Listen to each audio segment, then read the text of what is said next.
Hello everyone, welcome to the next lecture. तो चलिए देखते हैं हमारे नेक्स्ट लेक्चर का टॉपिक क्या है। स्टॉक मार्केट जार्गन्स, मतलब कुछ ऐसे टिपिकल वर्ड जो हम स्टॉक मार्केट के लिए यूज़ करते हैं और आने वाले टाइम में आप भी यूज़ करोगे। तो इस टॉपिक में हम यही डिस्कस करेंगे वो कौन कौन से ऐसे वर्ड हैं जो हम स्टॉक मार्केट के लिए डिस्कस करते हैं और उन वर्ड्स का मतलब क्या है। सबसे पहले बुल मार्केट मतलब bullish. If you believe that stock price are likely to go up, you are bullish on that stock price. From a broader perspective, if the stock market index is going up during a particular time period, it is referred to as bull market. अब bull market को हम ज़्यादातर बोलते हैं bullish. Bullish मतलब हमें लग रहा है कि कोई चीज़ जिसका आज भाव 200 रुपये के आसपास है वो आने वाले समय में 300, 350, 400 हो जाएगा। मतलब उस स्टॉक को लेकर के हम बुलिश हैं। अगर हम बात करें स्टॉक मार्केट इंडेक्स मतलब निफ्टी 50 की या फिर सेंसेक्स की या बैंक निफ्टी की, ये ऐसे अलग अलग इंडेक्स हैं। अगर हमें लगता है ये ऊपर जाएंगे तो उसको हम बोलते हैं बुल मार्केट या फिर बुलिश। बियर मार्केट या फिर bearish. If you believe that stock prices are likely to go down, you are bearish on that stock price. From a broader perspective, if the stock market index is going down during a particular time period, it is referred to as the bear market. अब bear market क्या होती है? जब हमें लगता है किसी share का शेयर प्राइस, किसी स्टॉक का शेयर प्राइस 200 रुपये चल रहा है और वो 6 महीने साल के बाद 150 आ जाएगा या फिर 100 आ जाएगा। तो इसका क्या मतलब हुआ? हम उस स्टॉक पर बेयरिश हैं।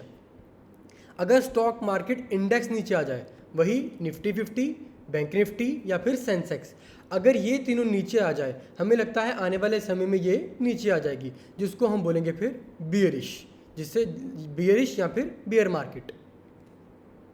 Okay, next, trend. The term trend usually refer to the general market direction and its associated strength. For example, if the market is declining fast, the trend is said to be bearish. If the market is trading flat with no movement, then the trend is said to be sideways. मतलब जब trend पहले तो क्या होता है, अगर किसी भी एक रिदम में चल रही है मार्केट, हमें चेक करना है अगर तो रिदम वो ऊपर की है तो उसको बोलते हैं हम अप ट्रेंड या फिर अप मार्केट या बुलिश। अगर तो वो नीचे को चल रही है, अगर डिक्लाइनिंग मतलब नीचे को आ रही है, तो उसको बोलते हैं बियरिश या बियर मार्केट। और अगर वो कोई मूवमेंट नहीं कर रही, मतलब वो साइडवेज को चल रही है, तो उसको हम बोलते हैं साइडवेज। ऊपर चल रही है तो अप ट्रेंड, साइड में चल रही है तो साइडवे ट्रेंड, और अगर नीचे को चल रही है तो बियरिश या फिर बियर ट्रेंड या down trend. Next, face value of the stock. Face value और par value of stock indicates a share's fixed denomination. The face value is important concerning a corporate action. Usually, when dividends and stock split are announced, they are issued keeping the face value in perspective. For example, face value of Infosys is 5, and if they announce an annual dividend of 63 rupees, then it means the dividend paid is 1260%, 63 divided by 5। सो एक बारी हम check करते हैं कि ये कैसे हुआ। Face value आपको मैंने पहले भी बताई है, 1, 2, 5 और 10 के यही 4-5 फिगर है। 1, 2, 5 और 10, ये 4 फिगर जो मैंने बताई हैं यही फेस वैल्यू होती है। या तो 10 होगी या 5 होगी या 2 होगी या 1 होगी। जब नई नई कंपनी लिस्ट करवाते हैं स्टॉक मार्केट में तब उसकी फेस वैल्यू 10 ही रहती है। बट अगर हम इधर जाएं, अगर स्टॉक स्प्लिट हो जाता है या फिर डिविडेंड मिलता है तो वो ऊपर नीचे फेस वैल्यू होती है। अब एग्जांपल लेकर के चलते हैं हम।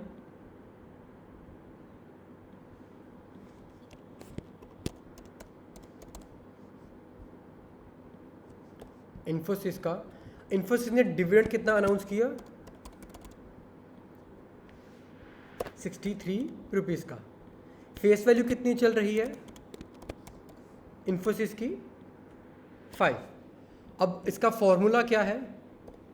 63 divide by 5 12.6 into 100, this multiply by 100 is equal to 1260%। अब मैंने क्या किया, डिविडेंड को फेस वैल्यू के साथ डिवाइड कर दिया और उसको 100 के साथ मल्टीप्लाई कर दिया, तो मेरे पास कितना आ गया 1260%। देन मतलब डिविडेंड जो उन्होंने पे किया है फेस वैल्यू के ऊपर, वो अगर फेस वैल्यू 5 चल रही है और डिविडेंड उन्होंने 63 दिया, तो मतलब जो टोटल डिविडेंड उन्होंने पे किया है वो है 1260%, विच मीन्स 12 टाइम्स। ओके, 12.6 गुना उन्होंने दिया है। अगर परसेंटेज में कैलकुलेट करेंगे तो 1260%, 1260%। नाउ 52 वीक हाई और 52 week low. 52 week high is the highest point at which a stock has traded during last 52 weeks, which also mark a year. And likewise 52 weeks low marks that lowest point at which stock has traded during the last 52 weeks. The 52 week high and low gives a sense of range within which the stock has traded during the year. Many people believe that if stock reaches 52 weeks high, then it indicates bullish trend for unseeable future. Similarly, if stock hit 52 week low, some trader believe it indicates bearish trend for unseeable foreseeable future. अब इसका मतलब क्या हुआ, 52 week high क्या है, एक हम stock के एग्जांपल लेकर के चलते हैं। लेट्स से हम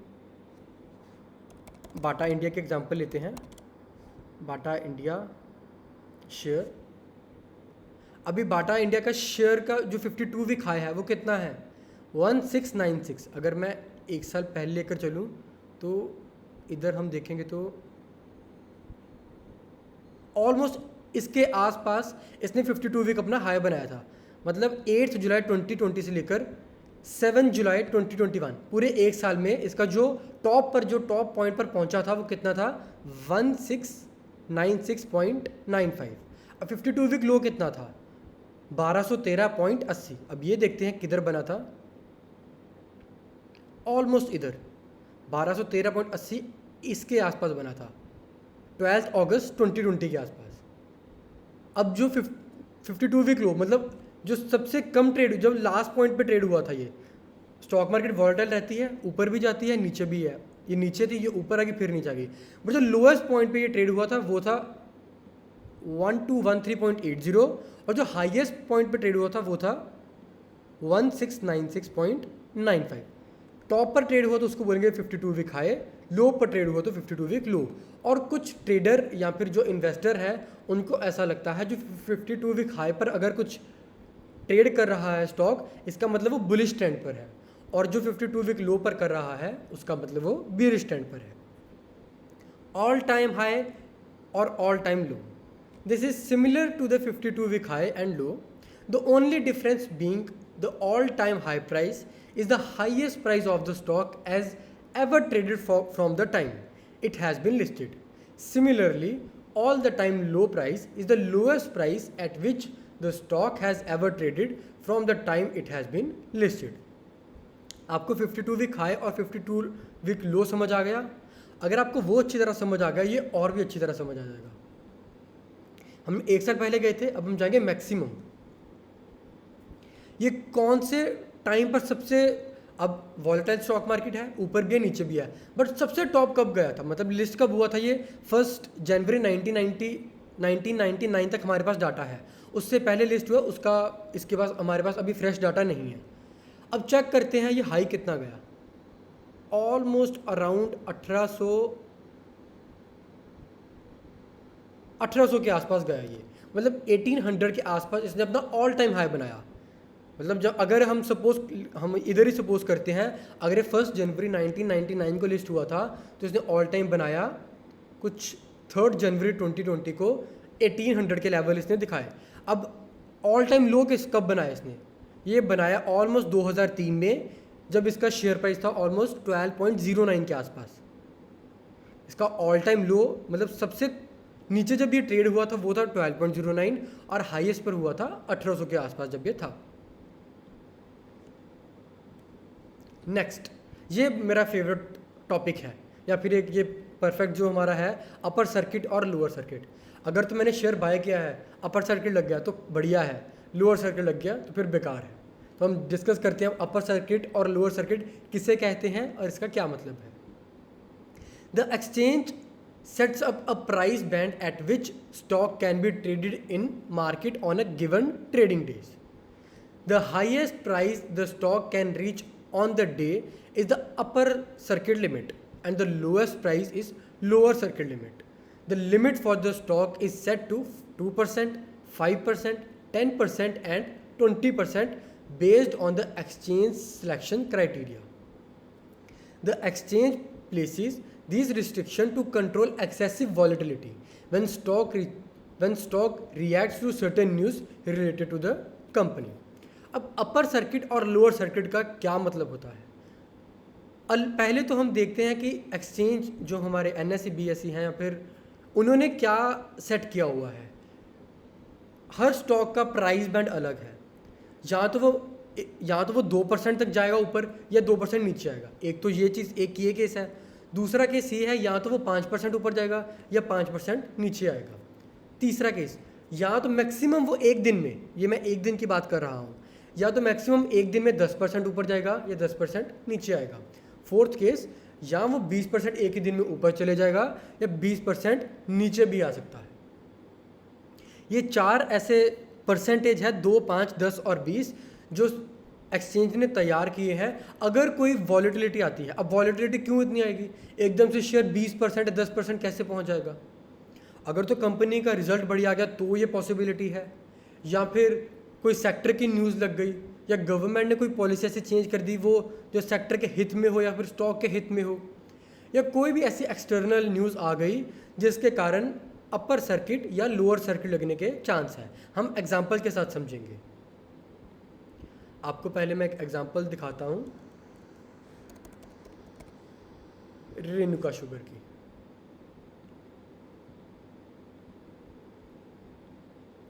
ओके, सो 1 जुलाई को इसका शेयर प्राइस था 41.30। कितना हो गया 2 जुलाई तक? 5% बढ़ गया, ऑलमोस्ट 4.96%। मतलब इसका अपर सर्किट लग गया। एक बारी अपर सर्किट लग जाए या फिर लोअर सर्किट लग जाए, उसके बाद हम ट्रेड नहीं कर सकते। एक बारी अपर सर्किट लग जाए या लोअर सर्किट लग जाए, उसके बाद ट्रेड हम नहीं कर सकते। आगे देखते हैं। फिर अपर सर्किट लग गया 3 जुलाई से लेके नेक्स्ट 5 जुलाई, क्योंकि ये फ्राइडे था, सैटरडे संडे स्टॉक मार्केट बंद रहती है।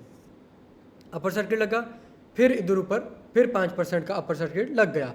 मतलब इसका जो मैक्सिमम ऊपर जा सकता है वो 5% के आसपास जा सकता है। सेकंड हम एग्जांपल देखते हैं ऑर्चिड फार्मा की। ओके, तो 1 जुलाई को इसका था 870 शेयर प्राइस। अगले दिन कितना रह गया? 5% गिर गया। ठीक है, 1 जुलाई को था इसका 870, अगले दिन रह गया 827। उसके अगले दिन देखते हैं, फिर 5% गिर गया। कितना रह गया? 827 वाला रह गया 786। उसके बाद फिर 5% गिर गया। कितना रह गया? 746 एंड अगेन 5% गिर गया। मतलब इसका भी जो लोअर सर्किट लगता है वो 5% का लगता है। अब जैसे मैंने आपको बताया, हर शेयर का अलग चाल होती है। अब जो प्राइस बैंड के हिसाब से वो मूव कर सकता है। अगर एक्सचेंज ने कहा कि ये 2% ऊपर जाएगा, मतलब ये शेयर 2% तक ही अपर सर्किट लग जाएगा। 2% लगने के बाद वो ट्रेड नहीं होगा। लोअर सर्किट 2% लगेगा, मतलब 2% के अगर वो 2% हिट कर गया, 2% से नीचे वो नहीं जाएगा। वैसे ही 5, वैसे ही 10 और वैसे ही 20। Long position. Long position are going long is simply a refer to the direction of your trade. For example, if you have bought or intended to buy Biocon shares, you are long on Biocon or planning to go long on Biocon respectively. अब फ़र्ज़ करो आपने Biocon, आपको share अच्छा लग रहा है, आपने अब सोचा कि मैं Biocon के शेयर खरीद लेता हूँ और कुछ समय बाद बेचूंगा। ऐसे नहीं मैंने आज लिया, आज ही बेच दिया या कल बेच दिया। लॉन्ग पोजीशन मतलब एक लंबे समय के लिए होल्ड करना। अब वो लॉन्ग पोजीशन कुछ भी हो सकती है। लॉन्ग पोजीशन मतलब ये नहीं कि मैंने आज लिया, आज ही बेच दिया, कल बेच दिया, परसों बेच दिया। लॉन्ग पोजीशन मतलब मैंने कुछ सोच करके लिया है कि मैं उसको महीने बाद, 2 महीने बाद, 3 महीने बाद बेच दूंगा। अब हो सकता है वो अलग अलग सोच हो सकती है हर आदमी की, मैंने क्यों ख़रीदा है। हो सकता है किसी ने ख़रीदा हो कि इसके रिज़ल्ट अच्छे आ जाएंगे, या फिर सरकार इसको कुछ ऐसा दे देगी कि इसका शेयर प्राइस एकदम से जंप कर जाएगा। लॉन्ग पोजीशन मतलब हम बुलिश हो गए स्टॉक को लेकर के लिए लंबे समय के लिए। If you have bought Nifty index with an expectation that the index will trade higher than the essentially you have a long position on Nifty. If you are long on stock or an index, you are said to be bullish. इसकी भी example लेकर के देखते हैं हम। अब मैं एक साल पहले लेकर के चलता हूँ, तो इधर सपोज करो हम हो गए बुलिश, हमें लगता है ये 11,200 के ऊपर जाएगा निफ्टी, ठीक है। हम लंबे समय के लिए बुलिश हो गए और ये 11,200 वाला किधर पहुंच गया, ऑलमोस्ट 13,000 तक। कितना पहुंच गया 11,200 वाला, 13,600 के आसपास पहुंच गया। और हमें फिर भी हम लॉन्ग हो गए, यहाँ पर हमें फिर लग रहा है ऊपर जाएगा, और कितना ऊपर चला गया, ऑलमोस्ट 15% के आसपास। मतलब आज जो निफ्टी ट्रेड कर रहा है वो 15,880 के आसपास ट्रेड कर रहा है। लॉन्ग का मतलब हम लंबे समय की अवधि के लिए सोच रहे हैं। अगर वो ऊपर के लिए सोच रहे हैं हम उसको कहेंगे bullish. Next, short position, going short और simply shorting is a term used to describe a transaction carried out in a particular order. This is slightly tricky concept, but if you understand it is very easy. To help you understand this concept of shorting, I do like to narrate an incident. तो सबसे पहले short position या short cell, हम particularly word short position बोलते हैं या short cell बोलते हैं, हमें समझ तो आ जाता है बट ये नहीं पता चलता ये कैसे काम करता है। तो आपको मैं एक इंसिडेंट बताता हूँ जिससे आपको क्लियर हो जाएगा ये कैसे काम करता है। Xiaomi, पता है आपको कौन सा कंपनी है? चाइनीज़ कंपनी है जो फ़ोन मैन्युफैक्चर करती है। अब सपोज़ करो उसने फ़्लिपकार्ट के साथ एक डील कर ली कि हम अपना फ़ोन आपके साथ ऐसे रजिस्टर करेंगे, हम आपको फ़ोन देंगे, तो जो लोग आपसे फ़ोन लेंगे, Xiaomi का फ़ोन फ़्लिपकार्ट से लेंगे, तो उस हिसाब से प्राइस से वो पैसे उनको देंगे। अब लेट्स से Xiaomi ने कोई एक फ़्लिपकार्ट को ये कह दिया कि आप यूज़र रजिस्टर करो, मतलब जो लोगों ने आपके ऐप के ऊपर या फिर आपकी वेबसाइट के ऊपर रजिस्टर कर रखा है या उस पर्टिकुलर टाइम रजिस्टर करेगा, तब आप उनको रजिस्ट्रेशन जिसने कर रखा है तब उसको फ़ोन मिलेगा। अब सपोज़ करो मैं अपनी एग्जांपल लेकर के चलता हूँ। मैं और मेरा एक दोस्त है, मैंने रजिस्टर कर दिया। हमें प्राइस बैंड तो पता नहीं था, बट लेकिन कहीं ना कहीं अंदर से न्यूज़ आ गई कि वो 14,000 के आसपास उसका प्राइस रहेगा फ़ोन का। इनसाइडर न्यूज़ कह सकते हो एक तरह से, पर लेकिन हमें मतलब मैन्युफैक्चरिंग जब वो कर रहे थे तब एकदम से न्यूज़ बाहर आ गई कि इसका शेयर प्राइस 14,000 रहेगा। अब मैंने रजिस्टर कर दिया तो प्राइस बैंड तो बाद में आएगा, मैंने फ़िलहाल पहले रजिस्टर कर दिया कि मुझे 14,000 रुपये जो भी मेरे को पहले फ़ोन जो Xiaomi का आएगा वो मुझे मिल जाए। अभी मेरे को प्राइस नहीं पता कितना होगा। अब जो मेरा दोस्त था वो भी रजिस्टर करना चाहता था पर उसने नहीं किया। उसने क्या किया, वो 2 दिन बाद मेरे पास आ गया कि मुझे ये फ़ोन चाहिए, तुम मुझे दे दो। अभी मेरे पास फ़ोन नहीं आया, मैंने जस्ट रजिस्टर किया है, ना मैंने पैसे दिए फ़्लिपकार्ट को, मैंने कुछ भी नहीं किया। अभी मैंने क्या कर दिया, उसने मेरे को कहा कि मेरे दोस्त ने मुझे कहा मेरे को फ़ोन चाहिए, मुझे किसी भी हाल में फ़ोन चाहिए, और उसके मैं तुम्हें 16,500 रुपये दूंगा।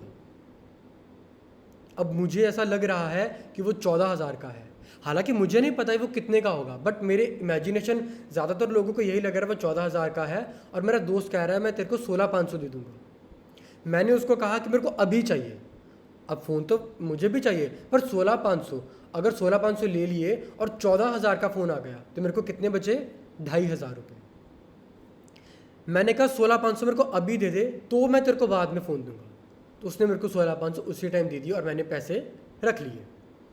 अब मैंने पहले सोचा क्या मैं सही किया मैंने, क्योंकि फ़ोन तो मुझे भी चाहिए था, but ultimately it is a great deal. 2,500 रुपये मेरे को फ्री के मिल गए। फ्री के कैसे मिल गए, क्योंकि मैंने अभी पैसे भी नहीं दिए, मैंने फ़्लिपकार्ट को भी कुछ पैसा दिया ही नहीं है, जस्ट मैंने रजिस्टर किया है, मतलब मेरे को 16,500 भी मिल गए। अब आगे चलते हैं, सपोज करो वो 16,500 मेरे को मिल गया, अगर वो 18,000 का आ गया फ़ोन, 16,500 तो उसने मेरे को दे दिए, अगर वो फ़ोन 18,000 का आ गया फिर मेरे को कितना लॉस हो गया? 18,000 minus 16,500 is equal to 15,000, 1500, 1500, 18,000 minus 16,500, 1500, 1500 का मेरे को लॉस हो जाएगा। एक तो मेरे बैक ऑफ द माइंड ये चल रहा है कि मेरे को 1500 का घाटा पड़ जाएगा, बट अगर 14,000 का है तो मेरे को प्रॉफिट 2,500 का हो जाएगा। मैंने क्या किया, मैंने वेट किया, उसके बाद फ़ोन आ गया, रजिस्ट्रेशन मैंने जैसे करा रखी थी, मेरे पास फ़ोन आ गया। फ़ोन का प्राइस कितना था? 14,000 रुपये। अब मेरे को कितने बचे? 2,500 रुपये। ठीक है, 14,000 मैंने उसी के मैंने अपने दोस्त से पैसे लिए 16,500, फ्लिपकार्ट को फूटी कौड़ी नहीं दी। जब मेरे पास फ़ोन आ गया तब मैंने उसको 14,000 दे दिए, 2,500 मैंने प्रॉफिट रख लिया, और जो पैक्ड फ़ोन था वो वापस से उसी को दे दिया अपने दोस्त को। अब क्या हुआ? इसको हम बोलते हैं शॉर्ट सेलिंग। पहले बेच दिया फिर बाद में ख़रीद लिया। मैंने अपने दोस्त को पहले फ़ोन बेच दिया, बट एक्चुअल में मैंने बाद में फ़ोन ख़रीदा। शॉर्ट सेलिंग भी वैसे ही है, पहले हम किसी भी चीज़ को बेच देते हैं मार्केट में, उसके बाद कवरिंग करते हैं, जिसको हम कहते हैं मैंने बेचा और बाद में ख़रीदा। फर्स्ट मैंने सेल किया, बाद में बाय किया।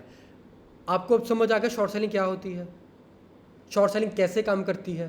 पहले बेचते हैं बाद में खरीदते हैं। नॉर्मल बाइंग कैसे होती है? पहले अब हम कोई भी चीज़ खरीदते हैं, पहले हम बाय करते हैं, बाद में किसी को सेल करते हैं।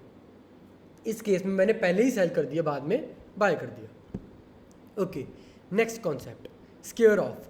Scare off is term used to indicate that you intend to close an existing position. If you are long on stock, scaring off means to sell the stock. When you are selling the stock to close the existing position, you are not shorting the stock. When you are short on the stock, scaring off position means you are repurchase the stock. Remember, when you repurchase it, you are just closing an existing position and you are not going long. अब इसका square of का मतलब क्या हुआ? मैंने 100 रुपये का share कोई ख़रीदा, 120 पे मैंने उसको बेच दिया, मतलब 120 पे मैंने उसको स्क्वेयर ऑफ कर लिया। क्लियर है आपको? अब अगर मैंने शॉर्ट सेल कर रखा है, 100 पर मैंने शॉर्ट सेल कर दिया और वो 95 पर आ गया, तो मैं उसको बाय करूँगा। ऐसा नहीं है कि मेरे पास वो शेयर पड़ा रहेगा, मैंने उसको रिकवरिंग की है। पहले बेच दिया था, बाद में ख़रीद लिया, मतलब मेरे पास अभी कुछ नहीं पड़ा।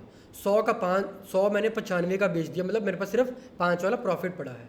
ऐसे नहीं मेरे पास शेयर पड़ गए हैं बाद में, शेयर मेरे पास कुछ नहीं पड़े, पहले बेच दिए बाद में ख़रीद लिए, मैं नील हूँ अभी, 5 रुपये के प्रॉफिट बस मेरे पास आ गया है। स्क्वेयर ऑफ बोलते हैं, मतलब पोजीशन हमने काट ली है। Next, intraday position. This is trading position you initiate with an expectation to square off the position within the same day। मतलब इंट्राडे मतलब आज ही लिया और आज ही बेच दिया। 9:15 से लेकर 3:30 बजे तक मार्केट होती है, मैंने सुबह कोई शेयर ले लिया और घंटे 2 घंटे बाद उसको बेच दिया, उसको हम बोलते हैं इंट्राडे। आज ही लेकर आज ही बेच दिया, इंट्राडे, एक दिन के अंदर अंदर। Then OHLC stands for open, high, low and close। For now, open is the price at which the stock opens for a day. High is the highest price at which stock trades during the day. Low is the lowest price at which stock trades during the day, and the close is the closest price of the stock. For example, OHLC of ACC on 17 June 2014 was, अब खुला कितने पे वो? 1486 पे। High कितना मारा? 1511। लो कितना मारा? 1467 एंड क्लोज कितने पे हुआ? 1499। इसके आपको एक और एग्जांपल दे देता हूँ जिससे आपको क्लियर हो जाएगा अच्छी तरह। हम अगेन कोई शेयर चूज़ करते हैं, लेट्स से हम हैवेल्स ही ले लेते हैं। ओके, सो हैवेल्स का आज ओपन कितने पर हुआ? ये 1021.40। अगर हम ऊपर गए 102.50, अराउंड 40-50 के आसपास ही ओपन हुआ। हाई हमारा 1026, अराउंड इसके आसपास इसने हाई मारा 1026 का। लो कितना मारा? 1010। अराउंड इधर इसने अपना लो मारा, क्लोज कितना दिया 1022.60, open high low and close. Next volume.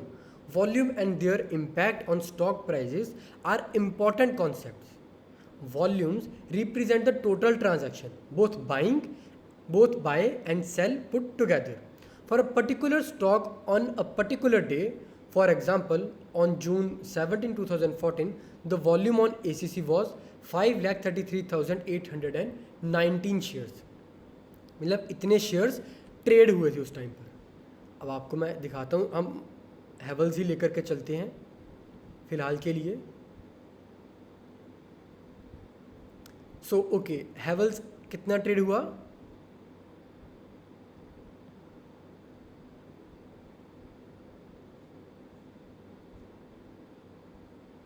ये रहा 8,95,906. इधर ऊपर भी आपको नज़र आ जाएगा. नीचे अगर ओवरव्यू में जाएंगे हमें क्लियरली नज़र आ जाएगा 8,95,906. अब इसका मतलब इतने शेयर ट्रेड हुए हैं.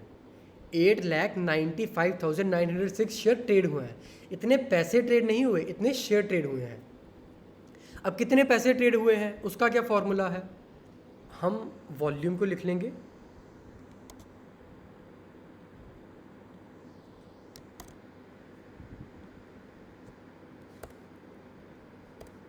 ये हमने लिख लिया टोटल शेयर्स वॉल्यूम, इतना वॉल्यूम हुआ. और हैवल्स का शेयर प्राइस कितना है 1021 इसका चल रहा है शेयर. मतलब टोटल अमाउंट कितनी ट्रेड हुई है 1021 मल्टीप्लाई बाय 8,95,000. तो टोटल इतने पैसे ट्रेड हुए हैं आज के दिन में. सिर्फ आज के दिन में कुल इतने पैसे टोटल ट्रेड हुए हैं. Volume into share price is equal to total amount of particular day. Okay, एक चीज़ मैं आपको बताना चाहता हूँ, एक जो आपका बेसिक क्लियर करने के लिए या फिर थोड़ी सी ये चीज़ ना बहुत काम आने वाली है आपकी. ये ध्यान से सुनना. अगर तो कोई शेयर ऊपर बढ़ रहा है, अब 100 वाला 105 हो गया, 110 हो गया, 120 हो गया, मतलब उसका शेयर प्राइस धीरे धीरे बढ़ रहा है. अगर उसका वॉल्यूम भी साथ में बढ़ रहा है तो फिर तो ठीक है, फिर तो अच्छी बात है. बट अगर शेयर प्राइस 100 है, फिर 105 हुआ, 110 हुआ, 15 हुआ, 20 हुआ, पर वॉल्यूम नहीं बढ़ रहा उस स्पीड से, वॉल्यूम डिक्लाइन कर रहा है या उसी रेंज पे चल रहा है, तो इसका मतलब कुछ गड़बड़ है. शेयर प्राइस बढ़े उसके साथ वॉल्यूम का बढ़ना भी ज़रूरी है, जिससे कि हमें ये पता चलता है कि लोग एक्चुअल में इंटरेस्टेड हैं. वॉल्यूम उसी कारण बढ़ता है. वॉल्यूम क्यों बढ़ता है किसी चीज़ का? एकदम से बल्क में क्यों वॉल्यूम बढ़ जाता है? वॉल्यूम इसी कारण बढ़ता है क्योंकि एकदम से या तो कोई न्यूज़ लगती है या कोई ऐसी चीज़ होती है जिसके कारण शेयर प्राइस बढ़ता है. शेयर प्राइस बढ़े, वॉल्यूम बढ़े, तो मतलब फिर ठीक है सब कुछ. वॉल्यूम का बढ़ना ज़रूरी है शेयर प्राइस के साथ. Market segment. A market segment is a division within which a certain type of financial instrument is traded. Each financial instrument is categorized by its risk and reward parameter. The exchange operates in three main segments. Market segment is a division within which certain type, मतलब market segment जो होती है वो कुछ financial instrument trade करती है. अब वो कौन से हैं? वो 3 तरह के हैं. उनके अलग अलग अपने रिस्क हैं, अलग अलग अपने रिवॉर्ड हैं. Capital market, F&O future and options, and wholesale debt market. Capital market. Capital market segments offer a wide range of tradable securities such as equity, preference shares, warrants, and ETF exchanges traded fund. Capital market segment has sub-segment under which instruments are further classified. For example, common share of companies are traded under equity segment, abbreviated as EQ. मतलब equity segment को हम EQ कहते हैं. So if you were to buy or sell shares of company, you are essentially operating in capital market segment. अगर हम कुछ खरीद रहे हैं या बेच रहे हैं तो हम capital market segment के अंडर आते हैं. Now what is F&O? future and option. Future and option generally referred to as the equity derivative segment would trade leverage product. इसमें इतना रिस्क नहीं रहता, जो इसका कैपिटल मार्केट है इसका जो रिस्क है वो कम है, बट इसका जो रिवॉर्ड है वो भी कम ही रहेगा। F&O का रिस्क बहुत है क्योंकि हमारी जेब में 1 लाख रुपए है और हम खेल रहे हैं 10 लाख के साथ, मतलब 1 लाख के साथ हमारा जेब में है, 10 लाख के साथ खेल रहे हैं।